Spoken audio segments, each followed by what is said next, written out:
Well, my next guest says he doubts we'll make it through this convention in Cleveland without violence in the streets. He also says he understands why the gunman who killed the police officers in Dallas is being described as, quote, a hero by some folks.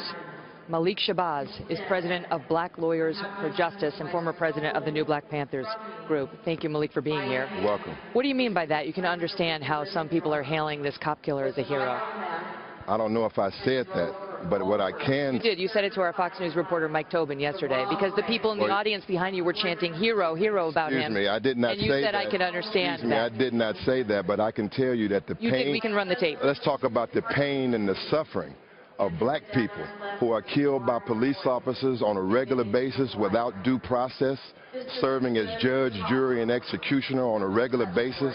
Our blood is being spilled in the streets, the blood of Alton Sterling, the blood of Philandro Castile. Let's take us back to Mike Brown, Darius Robinson. Michael Brown was the aggressor on the police officers. No, it was not. That yes, he was. That was your version. No, it wasn't. It was Eric Holder's Department of Justice. Department of Justice has failed us as well. Our blood is... What facts do you have that Michael... No, it's an interview, so we're going to have it back and forth. Our blood is in the streets. What facts do you have that Michael Brown was not the aggressor, that Officer Darren Wilson was the aggressor? Because I've lived in St. Louis and I talked to some of the witnesses, and I know that in America, unless you have a videotape, then the word of the officers prevails. Do you understand that at least 5 black witnesses came forward in that case to say that Michael Brown was the aggressor on Officer Michael Brown was unarmed, and Michael Brown was not the aggressor. He was unarmed until he tried to steal the cop's gun. And your attitude is part of the problem.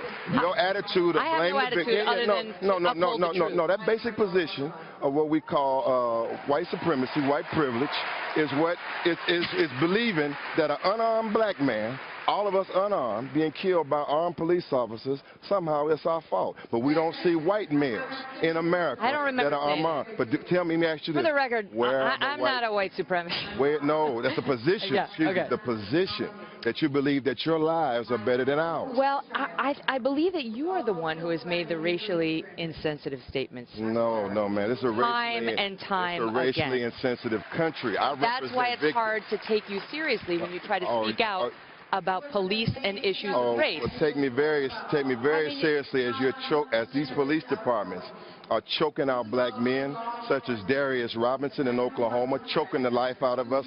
We can't even make it to trial and get a decent trial with due process without the police of America killing us outright. And that's why everybody is upset. Why can't we agree that there are some cop shootings that are bad, and there, of course, are some cops that are racist? Okay. Right? We agree, that. Right? Of course. Got that. But by the same token, some of these shootings are okay. Which one? Which shooting is okay? To the extent, listen, and what I mean by okay is within the confines of policy and the law. In other words, the defendant was attacking the cop, as we saw in the Michael Brown case. No, I don't agree with that. I don't agree with that. But so there's no reasoning with you. No, can't you understand that the cops feel like targets now just for doing their job? I'm not going to blame Mike Brown for that. The police departments in America no one has constrained them. No one has brought them under control. This type of attitude. President Obama's DOJ has 26 investigations into them. He is bringing them into control. No, he has not. The Department of Justice has failed us. The prosecutors in America, such as St. Louis County, have failed us. And this campaign here is creating an atmosphere where more police brutality is expected in America. More police brutality is expected due to this type of campaign, which promotes racism and division, is going to create more police who desire to kill us. Do you believe that white people are inherently evil? I believe that the actions that they show through using excessive force, through violating the Constitution, through killing us, show that our lives.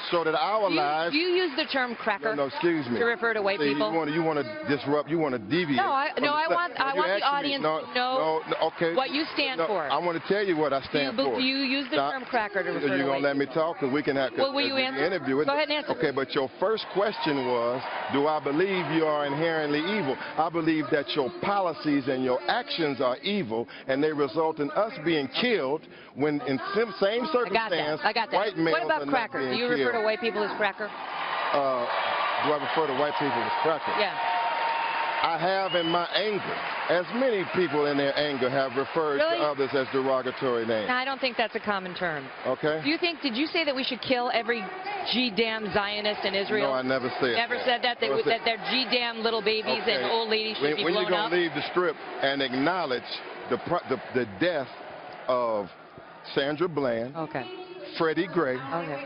Mike Freddie Brown, Gray, 4 acquittals in that case. Darius, 4 acquittals of those officers. bad prosecution, Bad prosecution. Darius Stewart, African-American Darius judge. Robinson, African-American prosecutor. Eric Garner, Alton Sterling, I'm not going to argue Philandro all those Castillo. things. I'm granting that there were some bad police shootings. No, it's worse than bad police shootings. It's a bad system, and the country is going totally in the wrong direction. And until we get justice, it's not going to be no peace. And until the court system works, it can't be no peace. And until we get reparations and compensation for all the blood that you're spilling of our blood, then Miss Kelly, it cannot be the peace. white people of America. It cannot be peace. Well, the white power structure, and you're a part of that. Oh. You're an important voice. Okay. If you would speak up, if you would stop being so hostile to our position. I'm not hostile to you anybody. recognize that Black Lives Matter. We have a lot of folks from Black Lives Matter in the program, but they don't always take antagonistic positions when it comes to white people as a group. Do you believe, Malik, I got to go because I have my next Black guest. Lives Matter? I got to go because I have my next guest coming. Thank you for being here.